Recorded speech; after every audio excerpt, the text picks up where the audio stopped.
En una vieja hacienda a las afueras de La Habana, donde las ruinas cubiertas de musgo aún respiran secretos del pasado, descansa el escenario de una de las venganzas más implacables de la historia colonial cubana.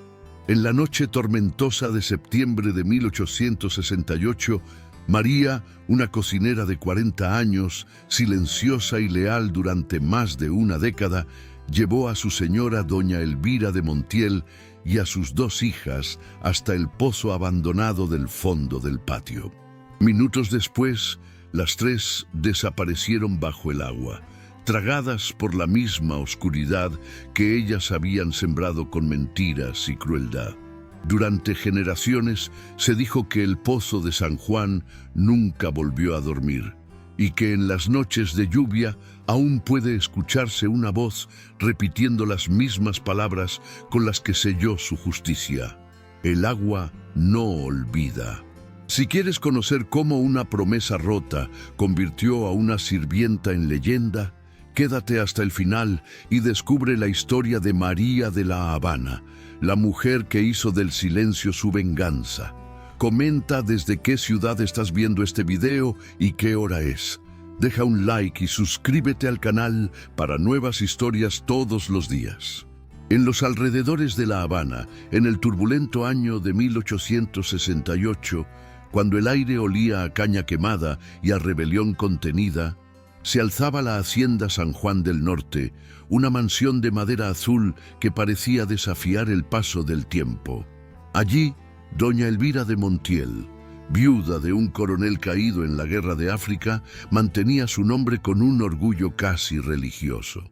Vivía rodeada de lujos que se desmoronaban lentamente, como si las paredes mismas supieran que la fortuna de la familia se estaba agotando.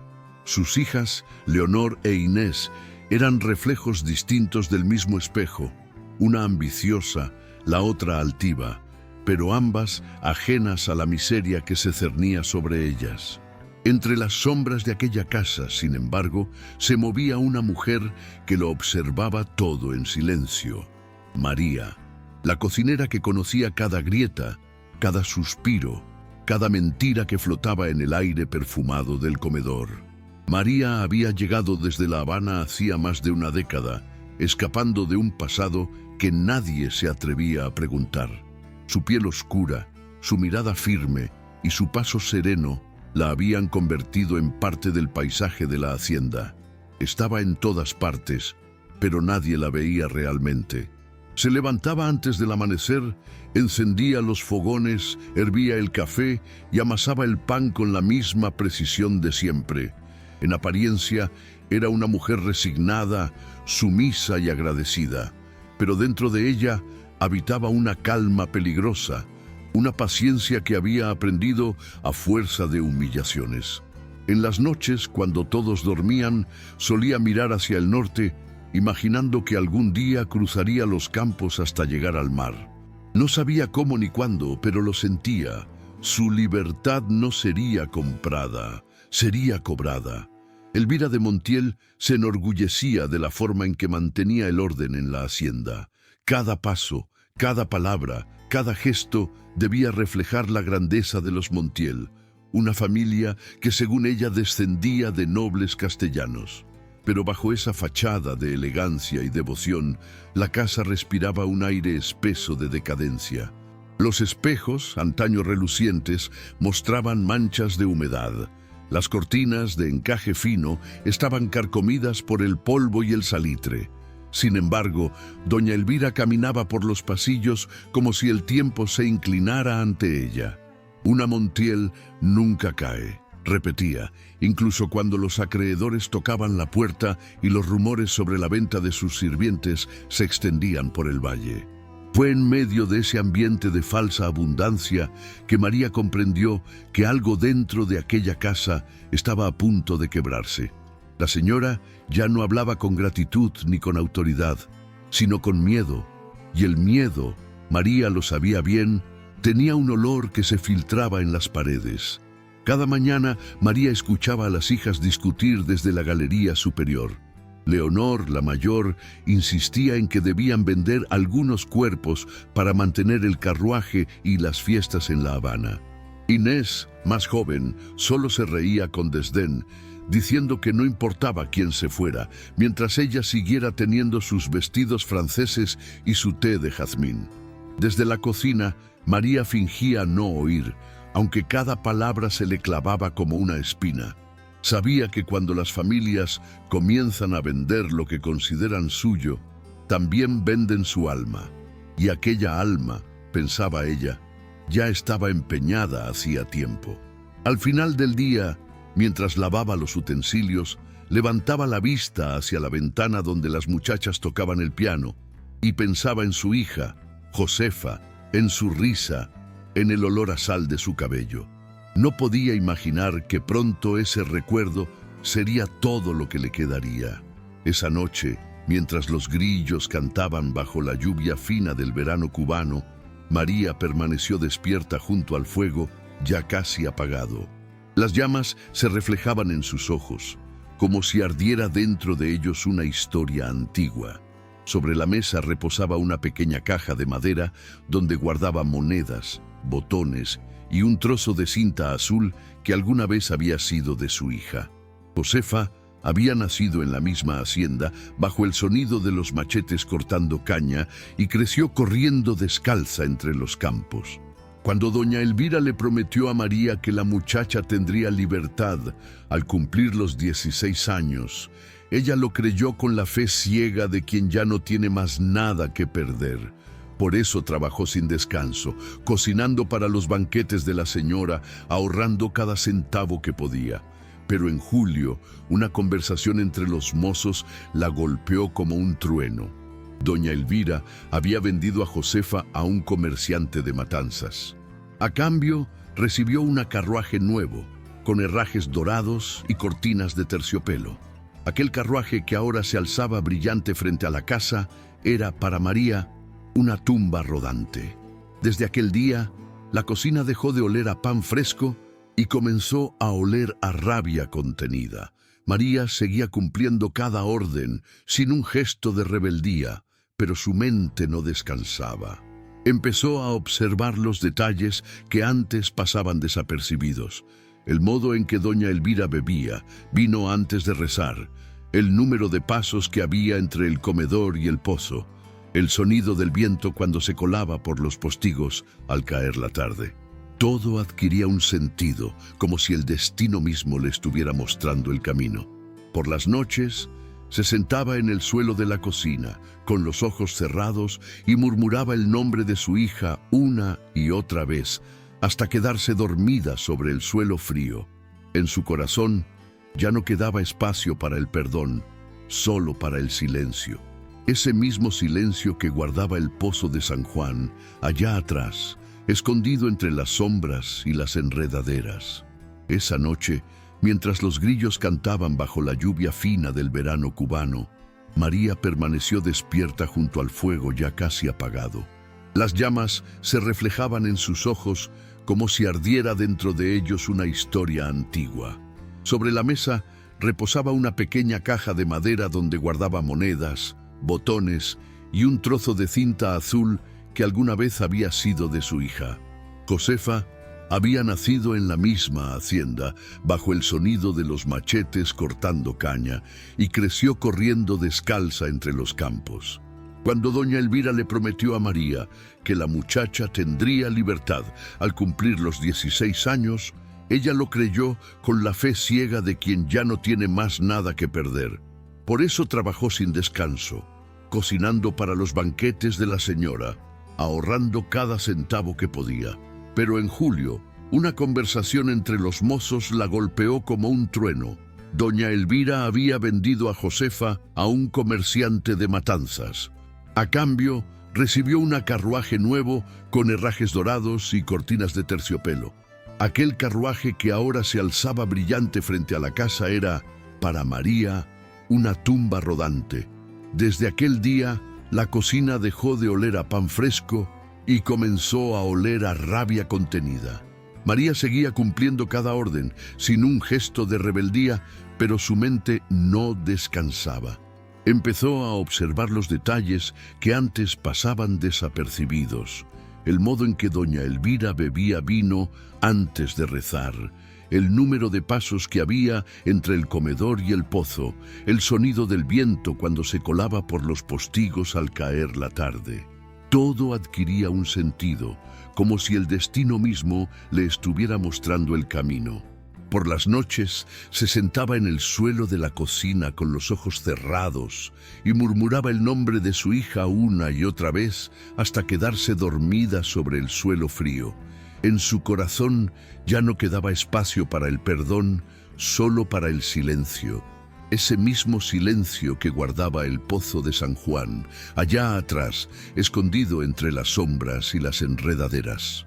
Los días siguientes se volvieron una repetición de gestos mecánicos. María servía los desayunos, fregaba los platos y respondía con un «sí, señora» que sonaba hueco, como si ya no perteneciera a su propia voz.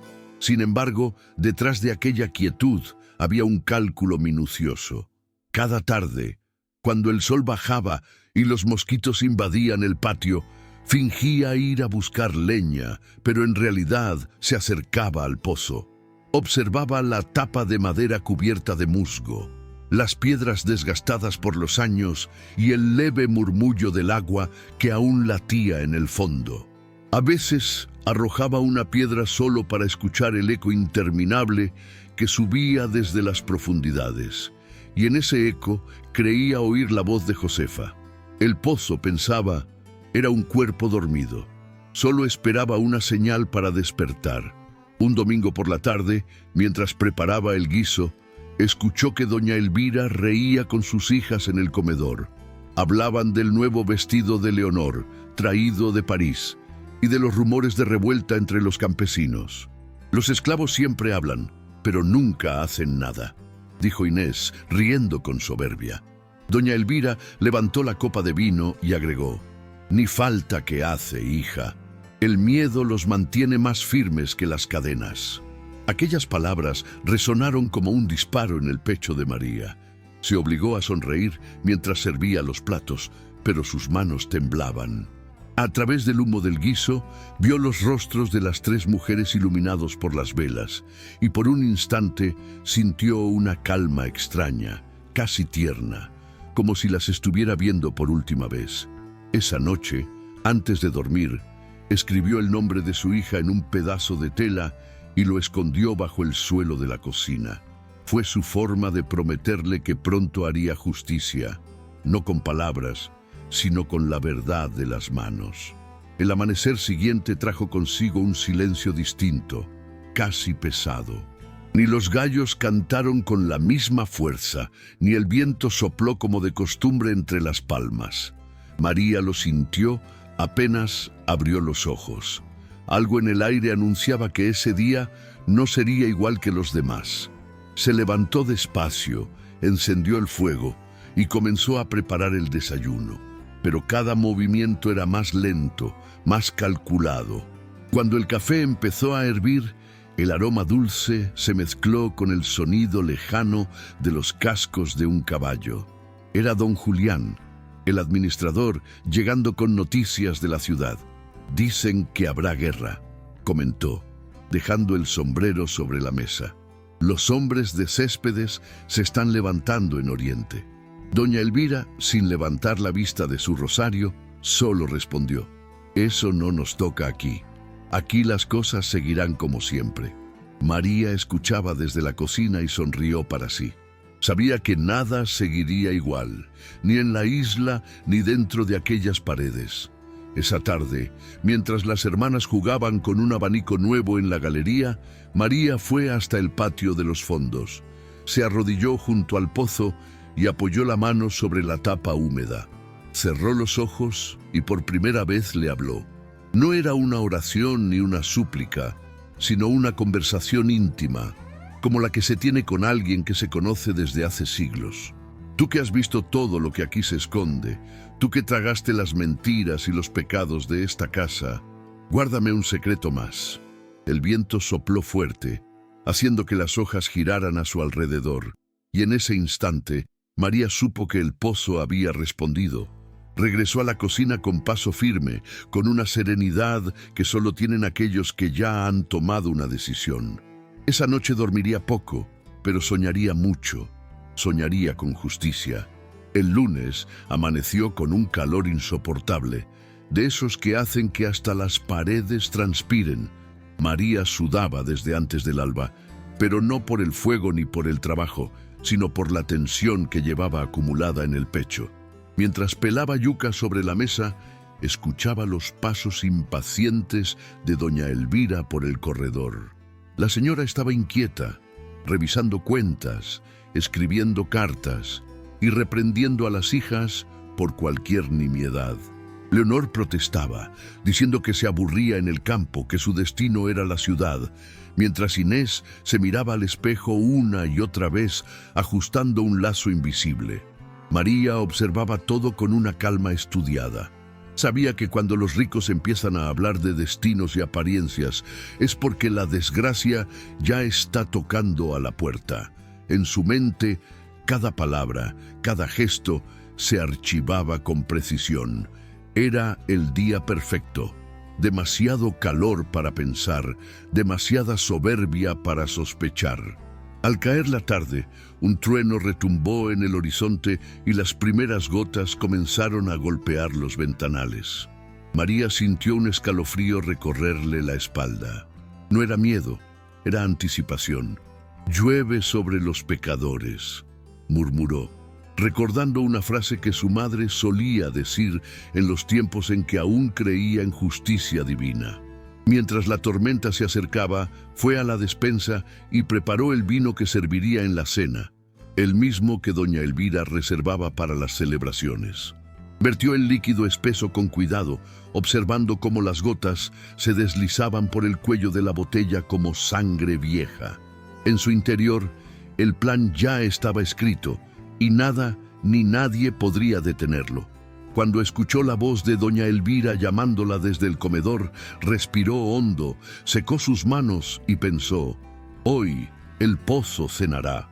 Cuando María entró al comedor, la tormenta ya rugía con furia contra las ventanas. El resplandor de los relámpagos iluminaba los rostros de las tres mujeres sentadas a la mesa, y por un instante parecían espectros de porcelana. Doña Elvira, vestida con un corsé negro y un collar de perlas que ya había perdido su brillo, sostenía la copa con la rigidez de quien teme mostrar debilidad.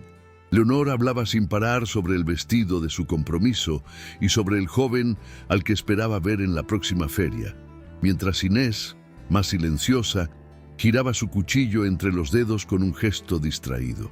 María sirvió el vino con la precisión de siempre, inclinando apenas la cabeza sin mirar directamente a ninguna de ellas. Pero dentro de ella algo se movía como un mar agitado. En cada palabra vacía de las Montiel escuchaba la risa de su hija, una risa que ahora solo existía en su memoria, y con cada relámpago imaginaba que era el cielo abriéndose para ser testigo de lo que estaba por venir. El sonido del trueno se confundió con el choque de las copas. «Por la familia Montiel», dijo doña Elvira alzando el vino. María observó cómo las tres bebían sin sospecha, cómo el líquido rojo manchaba sus labios pálidos. El vino tenía un sabor distinto esa noche, no porque estuviera envenenado, sino porque estaba servido con intención. Lo que María les daba no era muerte, sino destino. Cuando terminó de servir, se retiró a la cocina, pero no se sentó. El fuego ardía con fuerza, reflejando sombras largas sobre las paredes. Afuera, la lluvia caía como si quisiera borrar la historia entera de la hacienda. María se quedó de pie, inmóvil, escuchando el murmullo del pozo mezclado con el rugido del cielo. Faltaba poco, muy poco. Pasada una hora, la casa parecía haberse rendido ante la tormenta.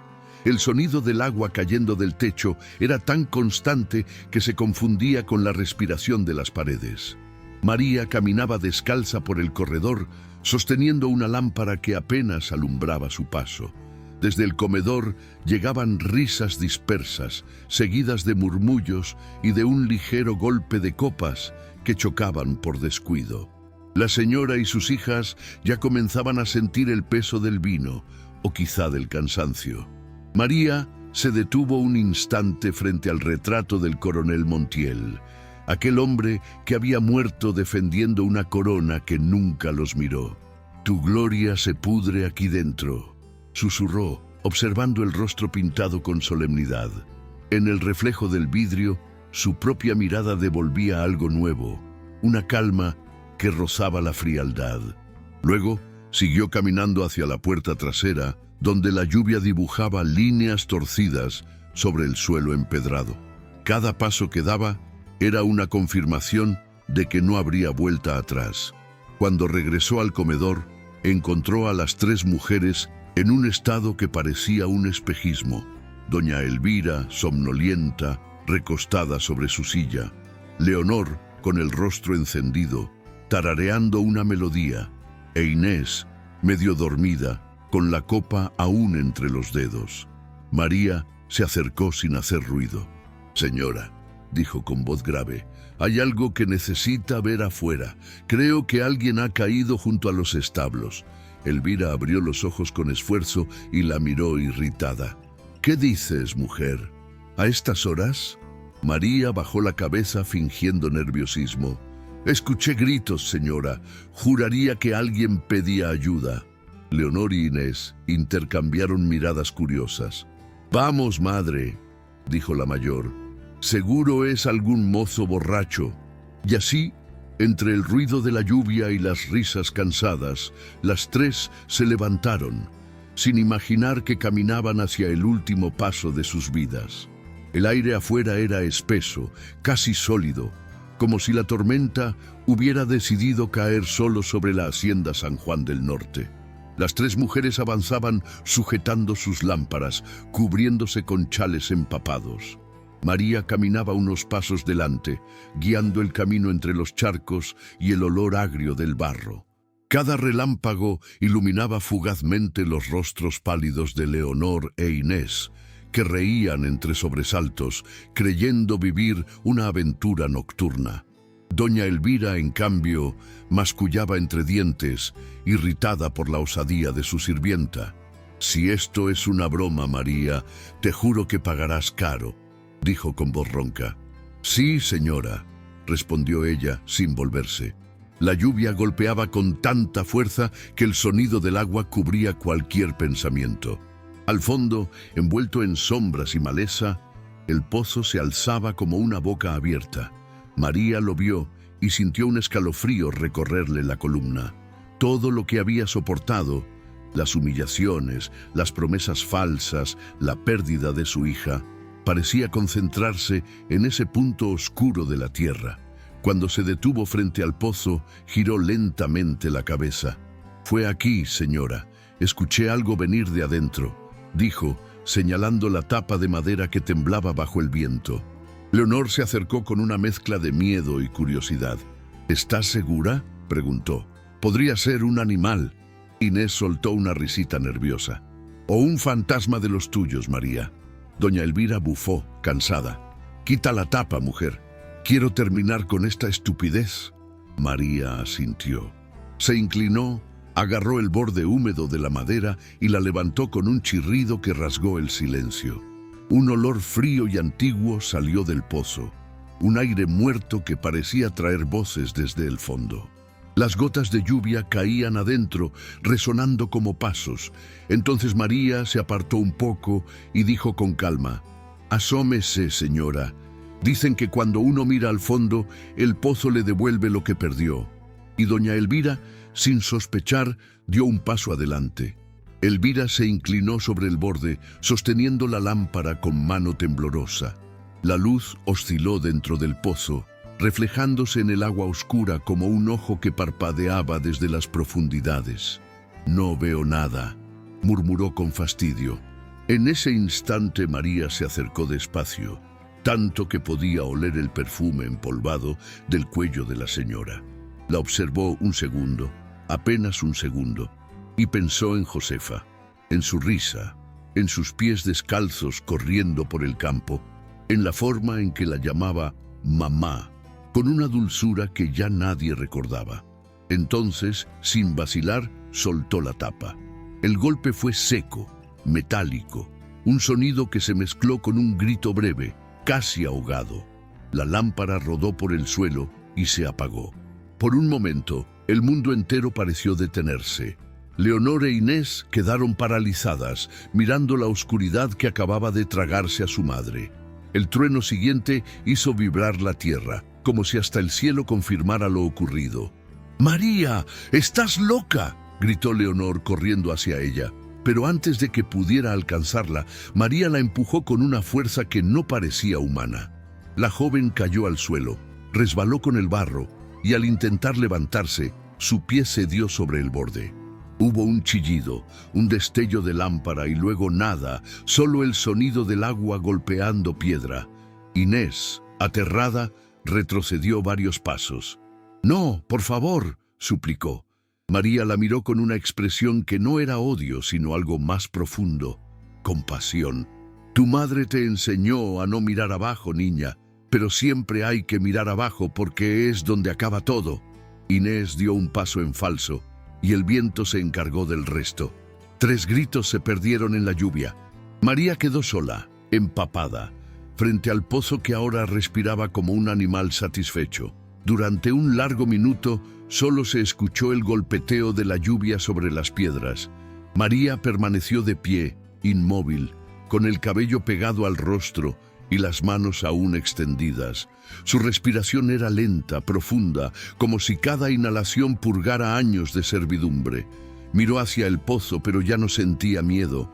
En su interior, algo se había liberado. El aire olía a hierro, a tierra húmeda, a justicia recién nacida. Entonces recogió la lámpara caída, la encendió otra vez y observó el borde del pozo con atención. 3 destellos, 3 reflejos rojos bailaban en el agua oscura, como si las llamas del infierno hubieran encontrado su hogar. No dijo nada. Simplemente cerró los ojos y dejó que la lluvia lavara su rostro. Por primera vez en muchos años, no temblaba.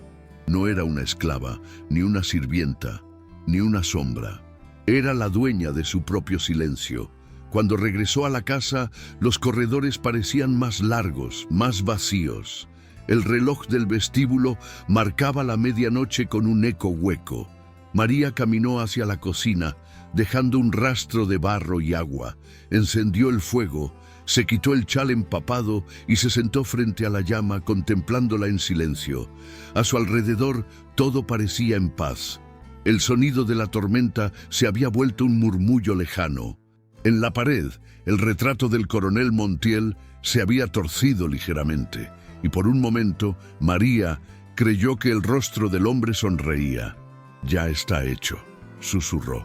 Luego abrió la alacena, sacó una botella de ron y bebió directamente del cuello sin ceremonias ni culpa. Afuera, los truenos se alejaban hacia el mar, llevándose consigo los últimos vestigios de la vieja hacienda. Y el fuego, testigo de todo, crepitó suave, como si aprobara lo ocurrido. El amanecer encontró a María todavía sentada frente al fuego, con los ojos enrojecidos pero serenos. La tormenta había cesado por completo y el aire olía a tierra nueva. Afuera, las aves regresaban tímidas a los árboles, ajenas a lo que había ocurrido durante la noche. María se levantó, estiró las piernas entumecidas y comenzó a limpiar la cocina, como si aquel día fuera igual a cualquier otro. Lavó los platos, barrió el suelo y hasta preparó café para los mozos que llegarían al amanecer. Nadie debía sospechar. Cada movimiento era parte de un rito que había memorizado durante años. Cuando el primer criado cruzó la puerta, ella ya tenía las manos enharinadas y el rostro cubierto con el mismo gesto apacible de siempre. «¿Y la señora?», preguntó él bostezando. María sonrió sin levantar la vista. «Aún duerme», respondió. Fue una noche larga. El hombre asintió y siguió su camino, sin notar el temblor apenas perceptible en su voz. Con el correr de las horas, el silencio comenzó a inquietar a los sirvientes. Nadie había visto a doña Elvira ni a las señoritas. Los caballos seguían en los establos, las camas sin desordenar, las joyas aún sobre el tocador. Una de las criadas juró haber escuchado pasos en la madrugada, pero nadie le creyó. María, mientras tanto, siguió trabajando, atenta a cada detalle. Cuando el mayordomo ordenó buscar por la propiedad, ella acompañó al grupo hasta el patio, fingiendo sorpresa ante las huellas borradas por la lluvia. Tal vez se refugiaron en la capilla, sugirió con calma, pero su mirada se desvió, apenas por un instante, hacia el fondo del terreno, donde las enredaderas se mecían sobre el pozo. El sonido del viento rozó sus oídos como un susurro, una voz femenina que murmuraba su nombre. María se estremeció, no de miedo, sino de certeza. El pozo ya había comenzado a hablar. A medida que el sol subía, los rumores crecían dentro de la hacienda. Algunos decían que doña Elvira había escapado con un prestamista, otros que las hijas habían sido secuestradas por bandoleros. Don Julián, el administrador, mandó revisar los caminos, pero las lluvias de la noche habían borrado cualquier rastro. «Esto no tiene sentido», repetía, rascándose la cabeza. María lo observaba con una serenidad casi maternal, ofreciéndole café y pan caliente. Nadie podía imaginar que aquella mujer, tan callada, era la única que conocía la verdad. Cada palabra que escuchaba, cada conjetura absurda, cada historia inventada, la fortalecía. Por dentro sentía una calma tan profunda que casi dolía. Esa mañana, al entrar a la despensa, vio una mariposa blanca posada sobre el saco de harina. No era común verla allí, en un lugar sin flores ni luz. Sonrió, pensando que quizás era Josefa, vigilando desde algún rincón del cielo. Cuando los sirvientes regresaron sin novedades, el miedo comenzó a instalarse como una sombra entre ellos. Nadie se atrevía a subir al cuarto de las señoritas. María, en cambio, se ofreció para hacerlo. Subió las escaleras con paso lento, sintiendo cómo la madera crujía bajo sus pies. Al llegar al pasillo, el aire olía a perfume viejo y humedad. Abrió las puertas una por una, las camas intactas, los vestidos colgados, los espejos cubiertos de polvo. Todo parecía un retrato detenido en el tiempo. Se detuvo frente al tocador de Leonor, donde aún reposaba el abanico francés. Lo abrió con suavidad y vio en el reflejo del espejo su propio rostro. Por primera vez no se vio como sirvienta, sino como la dueña del lugar. Cerró el abanico, lo colocó sobre la mesa y murmuró: «Nadie sabrá lo que pasó aquí, pero todos sentirán su ausencia». Luego salió, dejando que el silencio llenara las habitaciones vacías. Esa noche, la hacienda San Juan del Norte quedó sumida en una quietud extraña, como si hasta los animales hubieran decidido callar. Los sirvientes dormían inquietos, rezando para que al amanecer todo volviera a la normalidad. María, sin embargo, no durmió. Se quedó sentada junto a la ventana de la cocina, observando el pozo a lo lejos, apenas visible bajo la luna. Cada tanto creía distinguir movimientos entre las sombras, como si las ramas se agitaran sin viento. No sabía si era su imaginación o si el pozo realmente respiraba.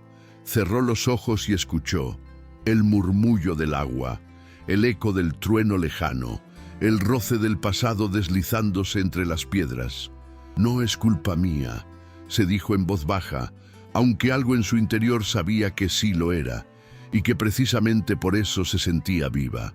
Esa noche, por primera vez en muchos años, durmió sin cadenas en los sueños.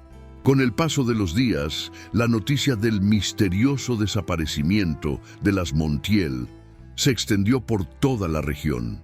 Los vecinos se acercaban curiosos, algunos con miedo, otros con morbo, intentando ver lo que no debía ser visto. Don Julián, presionado por los rumores, contrató a un grupo de hombres para inspeccionar la propiedad. Revolvieron los establos, las bodegas y hasta la capilla. Nadie se atrevió a acercarse al pozo, aunque un capataz juró haber sentido un olor extraño proveniente de allí. «Podrido pero dulce», dijo, santiguándose. María escuchó el comentario y sonrió apenas. Esa mezcla de olores, tierra, vino y muerte, era para ella un perfume de libertad. Mientras los hombres buscaban respuestas, ella amasaba pan, tarareando una melodía antigua. Cada golpe de sus manos contra la masa era una afirmación. Lo hecho no podía deshacerse y lo que estaba enterrado no debía ser desenterrado. A finales de esa semana llegó un sacerdote desde Güines, enviado por los rumores que hablaban de maldiciones y apariciones. Era un hombre delgado, con el rostro curtido por el sol y una cruz de madera colgando del cuello. Don Julián lo recibió con alivio, convencido de que algo maligno rondaba la hacienda. «No se trata de fantasmas, hijo», dijo el padre con voz cansada, «sino de almas sin descanso». Esa misma tarde, el sacerdote caminó por los terrenos, esparciendo agua bendita y murmurando oraciones en latín. María lo siguió a cierta distancia, fingiendo respeto, pero observando cada uno de sus pasos. Cuando el hombre se acercó al pozo, se detuvo. El aire allí era más frío, y las enredaderas parecían moverse solas. «Aquí hay algo», murmuró. Se inclinó un poco, frunció el ceño y retrocedió lentamente. «Que nadie toque esto. Lo que duerme aquí debe seguir durmiendo». María sintió un escalofrío. Por primera vez, alguien había sentido lo mismo que ella. El pulso vivo del silencio. Esa noche, el sacerdote insistió en quedarse a dormir.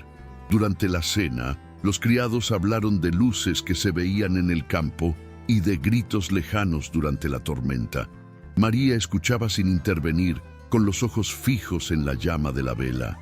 El padre, curioso por su quietud, le preguntó: «¿Y tú, hija, qué piensas de todo esto?». Ella levantó la mirada sin miedo. «Pienso que hay cosas que el agua limpia mejor que el fuego, padre». Hubo un silencio incómodo. El sacerdote asintió lentamente, sin entender del todo. Cuando todos se retiraron, María salió al patio.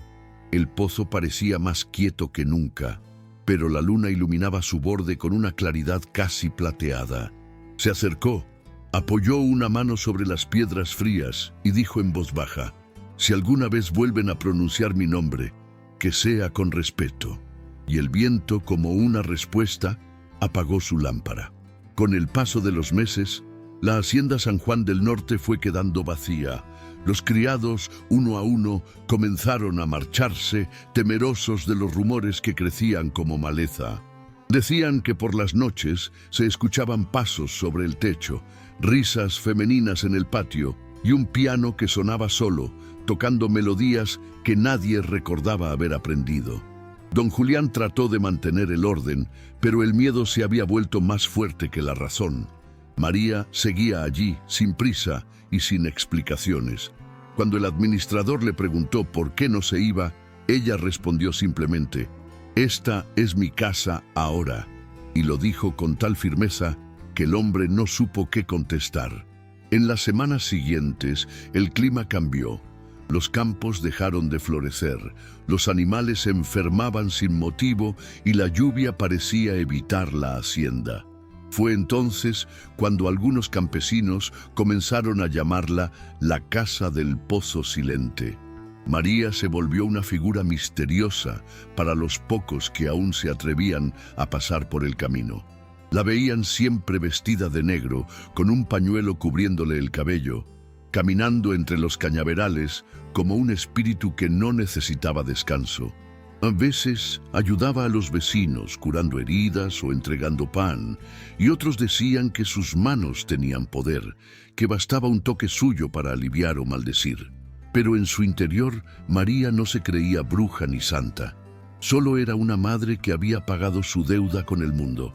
En las noches sin luna, se sentaba junto al pozo con una taza de café, mirando el reflejo del cielo en el agua. Allí hablaba con su hija, con los muertos y consigo misma. «No hay pecado cuando se hace justicia», solía decir, aunque a veces, al pronunciarlo, su voz temblaba como si aún dudara de su propio perdón. Una tarde de diciembre, cuando el aire traía olor a caña quemada y a cosecha nueva, un grupo de hombres llegó desde La Habana. Venían a reclamar la propiedad de la hacienda en nombre de un pariente lejano de los Montiel. Encontraron la casa cubierta de polvo, las ventanas selladas por enredaderas y a María sentada en el portal, moliendo café como si los esperara desde siempre. «¿Quién vive aquí?», preguntó uno de ellos. «Solo yo», respondió ella, sin dejar de mover el molino. Los hombres se miraron entre sí, confundidos. El más joven intentó entrar, pero el suelo del vestíbulo crujió con un sonido que los hizo retroceder. «Díganos, buena mujer, ¿qué fue de la familia Montiel?», insistió el mayor. María levantó la vista y con una sonrisa tranquila contestó: «Siguen aquí, solo que ya no mandan». Ninguno se atrevió a preguntar más. Esa noche acamparon fuera de la hacienda y al amanecer se marcharon sin volver la vista atrás. Con el tiempo, la historia se transformó en leyenda. Los campesinos contaban que, en las noches de luna llena, podían verse 3 figuras femeninas caminando alrededor del pozo, vestidas de blanco y con lámparas encendidas. Otros juraban haber escuchado risas y cantos provenientes del fondo, mezclados con el murmullo del agua. María nunca los contradijo. Vivía sola, envejeciendo despacio, con los ojos cada vez más profundos y el cabello más blanco. Algunos niños se acercaban a dejarle flores o frutas, creyendo que era una especie de guardiana. Ella los recibía con dulzura y les contaba historias de tiempos antiguos, pero nunca hablaba de aquella noche. Cuando los pequeños le preguntaban por qué vivía tan cerca del pozo, ella sonreía y respondía: «Porque aquí el silencio tiene memoria, y yo también». Los años pasaron y la figura de María se volvió parte inseparable del paisaje. Algunos decían que no envejecía, que el tiempo parecía rodearla sin tocarla. Otros afirmaban que hablaba con los muertos, que el viento la obedecía. Pero quienes la conocían de cerca sabían que no era magia, sino un tipo de paz que solo se alcanza después del sufrimiento. Vivía de su huerto y de los panes que vendía en el mercado. Cada mañana, antes de encender el fuego, se acercaba al pozo y dejaba caer un puñado de flores secas. «Para que no se olviden de rezar», murmuraba. En el pueblo comenzaron a llamarla la viuda del agua. No porque hubiese perdido marido alguno, sino porque su soledad era tan profunda como el pozo mismo. Algunos jóvenes la espiaban por curiosidad, intentando ver algo sobrenatural. Pero lo único que encontraban era a una mujer vieja que sabía demasiado sobre la vida y el castigo. Una madrugada, mientras el rocío aún cubría los cañaverales, María despertó sobresaltada. Había soñado con Josefa, la vio de pie junto al pozo, con un vestido claro y una sonrisa tranquila. No dijo palabra alguna, solo extendió la mano, señalando el horizonte. María comprendió el mensaje sin necesidad de palabras. Tomó su chal, salió descalza al patio y respiró el aire frío del amanecer. El pozo brillaba con una luz tenue, casi azulada. Se acercó despacio, apoyando las manos sobre las piedras húmedas. «Ya es hora, ¿verdad?», dijo. No hubo respuesta, solo el rumor suave del agua moviéndose en el fondo como una respiración antigua. Cerró los ojos y sonrió, no con tristeza, sino con alivio. Por primera vez, no sintió miedo de mirar abajo. En ese reflejo oscuro, vio su propia historia y la de todas las mujeres silenciadas antes que ella. El sol comenzaba a levantarse cuando los primeros rayos tocaron las paredes desgastadas de la hacienda. María seguía allí, de pie frente al pozo, con la mirada fija en el agua. En ese instante, una brisa suave levantó su cabello y un sonido leve, casi imperceptible, surgió desde el fondo. No era un lamento, sino un canto, un murmullo dulce que parecía venir de muy lejos. Por un momento, creyó distinguir 3 voces entrelazadas, susurrando su nombre con una ternura que nunca había sentido de aquellas mujeres en vida. No supo si era perdón o simple eco, pero no importaba. Sus ojos se llenaron de lágrimas y una sonrisa cansada se dibujó en su rostro. Así que al fin aprendieron a callar, dijo con voz temblorosa. Luego se arrodilló, apoyó las manos sobre las piedras y dejó que el tiempo la envolviera, como si el mundo entero la abrazara en silencio. Aquel día, los campesinos que pasaron por el camino notaron que el humo no salía de la chimenea de la hacienda. Tocaron la puerta, pero nadie respondió. Cuando uno de ellos se asomó al patio, la vio allí, sentada junto al pozo, con la cabeza recostada sobre el borde y los ojos cerrados, como si simplemente estuviera descansando. Su rostro tenía una serenidad imposible de describir, y entre sus dedos sostenía un pedazo de tela vieja con el nombre Josefa bordado a mano. Nadie se atrevió a tocarla. La enterraron esa misma tarde, bajo el ceibo grande que daba sombra al camino, y desde entonces nadie volvió a vivir en San Juan del Norte. Con el paso de los años, el lugar se cubrió de maleza, y el pozo quedó oculto entre las raíces, esperando. Pero cuando el viento sopla del norte, todavía se oye una voz que dice, con calma infinita, el agua no olvida.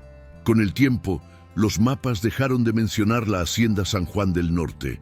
Los caminos se borraron entre cañaverales nuevos, y las generaciones siguientes crecieron oyendo la historia como si fuera un cuento inventado para asustar a los niños. Pero los viejos del valle aún recordaban a María.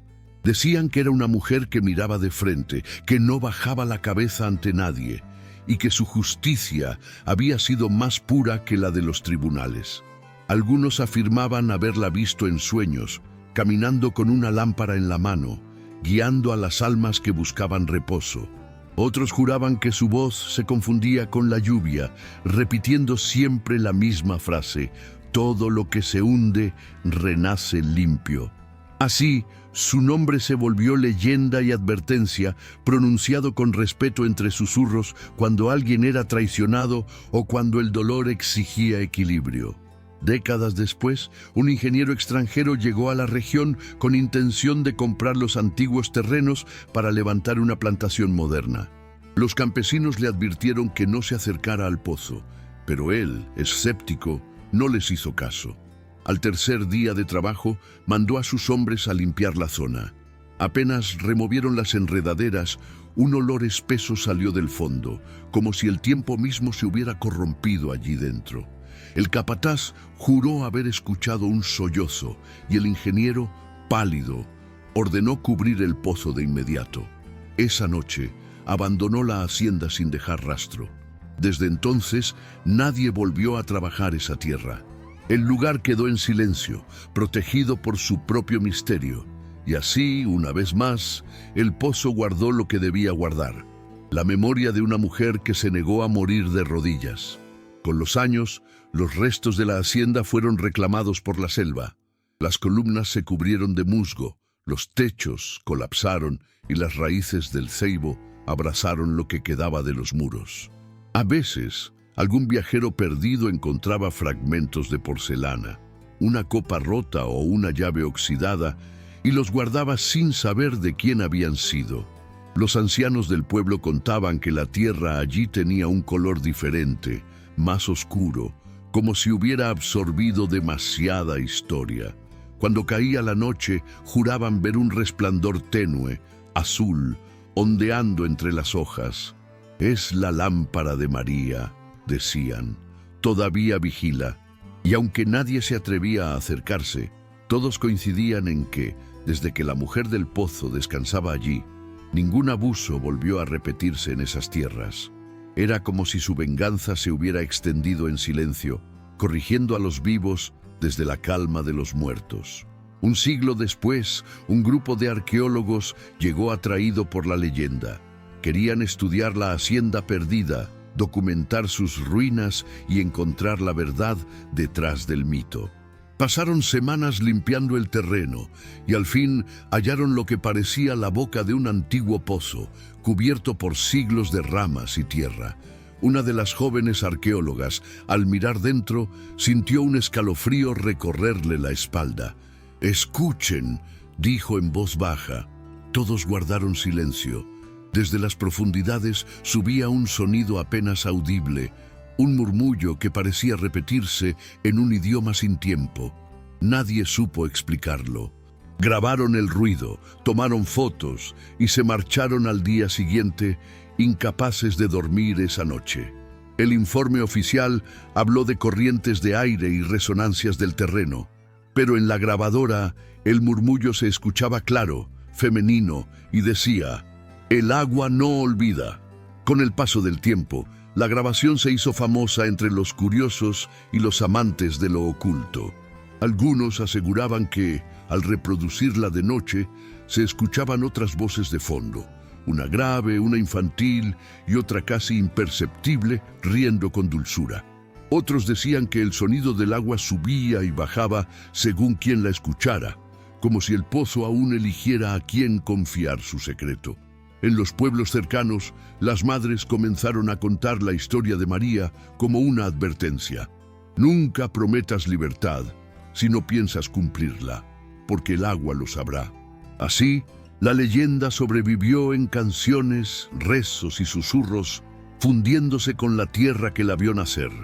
Y aunque nadie podía demostrar lo que realmente ocurrió aquella noche de 1868, todos sabían que algo profundo había cambiado para siempre en San Juan del Norte. Hoy, el lugar donde estuvo la hacienda es apenas un claro entre la maleza, cubierto de flores blancas que brotan sin explicación cada septiembre. Los campesinos que trabajan en las cercanías todavía dejan ofrendas junto al pozo invisible: pan recién horneado, trozos de cinta azul o una taza de café caliente. Dicen que, si el viento sopla en la dirección correcta, puede verse a una mujer de cabello canoso inclinándose sobre el agua, susurrando algo que el tiempo no ha logrado borrar. Y mientras las hojas se agitan y la brisa lleva el eco hacia los campos, una frase parece repetirse, eterna, paciente, como un juramento. Las mentiras se hunden, pero la verdad siempre flota.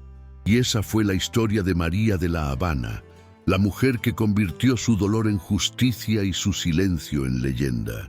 Si te gustó este relato, suscríbete al canal y acompáñanos para descubrir más historias ocultas de la Cuba colonial, donde la venganza, el misterio y la verdad se entrelazan en cada rincón del pasado.